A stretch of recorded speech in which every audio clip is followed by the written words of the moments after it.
But there's some interesting things happening here. You see, this also came out. He was arrested for CP charges, and he worked on Taylor Swift's tour crew. Now, a review of the SD card located in device 1 revealed that it contains hundreds of CP files. In a folder titled Download, investigators observed a video depicting an adult female engaging with another minor 6 to 8 years old. Sick! The son of Trump's second assassin has now been arrested, just like his father, but for different charges. Andy No, aka Andy NGO, got some photographs of this guy. Here's what he looks like. Daily Mail said he was arrested. Son of the alleged would-be assassin says his dad hates Trump, like all reasonable people, but that he's never owned a gun and wouldn't do anything bat-esque crazy. When I first heard about it, he said, was my father shot or injured? He says he hates Trump like everybody does, but he would never shoot him. But this guy has now been arrested, and the presumption of innocence applies to him too, just like it does to Ryan Routh. But there's some interesting things happening here. You see, this also came out. He was arrested for CP charges, and he worked on Taylor Swift's tour crew. Apparently, this is what Pericles shares. Another day at the office. Special thanks to my climber friend Jocelyn for the photo of me in the element, 80-ish foot in the air, making it happen. I'll see you all in Atlanta. And he was responding to this saying, I was in Tampa at the Buccaneer Stadium, maybe doing some work for the Taylor Swift concert to create the venue or something. So interesting things about the kid, but he has now been arrested and charged with crimes. You see here, arrest warrant issued. This is coming out of the Middle District of North Carolina. You are commanded by criminal complaint to appear in court for these 2 counts: receipt of CP and possession of CP. Bad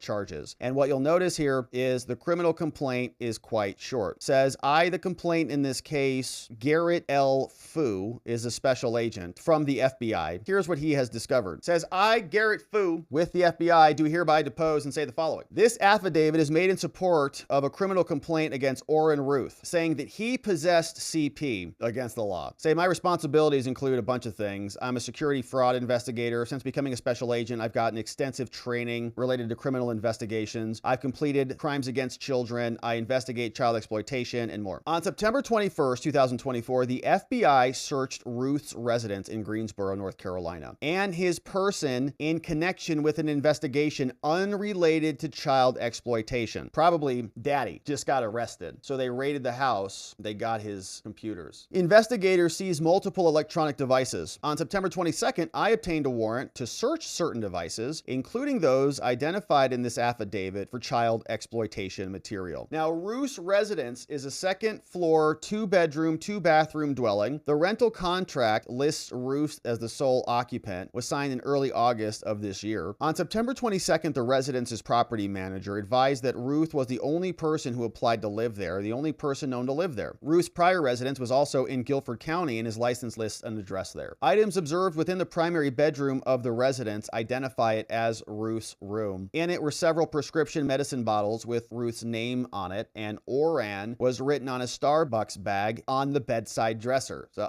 it's his room. Investigators recovered multiple electronic devices from the room, including a Galaxy Note 9 labeled manufactured in Korea that was located in a laptop bag. When powered on, a message appears on device 1 offering a reward if it is returned to its owner, which is interesting. An email address that belongs to Routh is provided as a contact in a message. The email address is comprised of Routh's first initial and last name, so it's his phone. Now, a review of the SD card located in device 1 revealed that it contains hundreds of CP files. These files include videos from a known CP series created outside the state of North Carolina. Videos from the series depict minors, it's awful, just terrible, 8 to 10 years, female. Investigators also recovered a Samsung Galaxy Note from Routh's person on device number 2. A preliminary review of device 2 also revealed CP. In a folder titled Download, investigators observed a video depicting an adult female engaging with another minor 6 to 8 years old. Sick! On device number 2, investigators also located chats from a messaging application that, based on my training and experience, is commonly used by individuals to distribute and receive the CP. In a July 2024 chat, an individual advertised cloud storage links for sale. The user of device 2 asked for a preview of the content. On July 23, the individual sent the user of the device 2 video files, which is just bad stuff. So, based on the conclusion set forth above, I submit there is probable probable cause to believe that he possessed CP, and it certainly sounds like, yeah, definitely did. Garrett L. Fu, a Federal Bureau of Investigation, investigating some of the most disgusting stuff that is even in existence. So, criminal complaint filed against Ryan Routh, the son of the Trump assassin. And there were some interesting connections here, how people close to shooters get arrested for CP. This one came out from Shadow of Ezra, a good follow on X. It says, how many coincidences are you allowed to believe in here? Okay, Ryan Routh's son just got arrested for CP. Guess who else got arrested for CP? The brother of the Las Vegas shooter that we know nothing about in another operation. So, interesting things out there, my friends. We're going to be covering this case and more, the son's case, the father's case, the Trump's assassinations. We'll be here to get into it. We hope you join us as we do. Thank you for subscribing. Thank you for joining along, and we'll see you back here on the next one.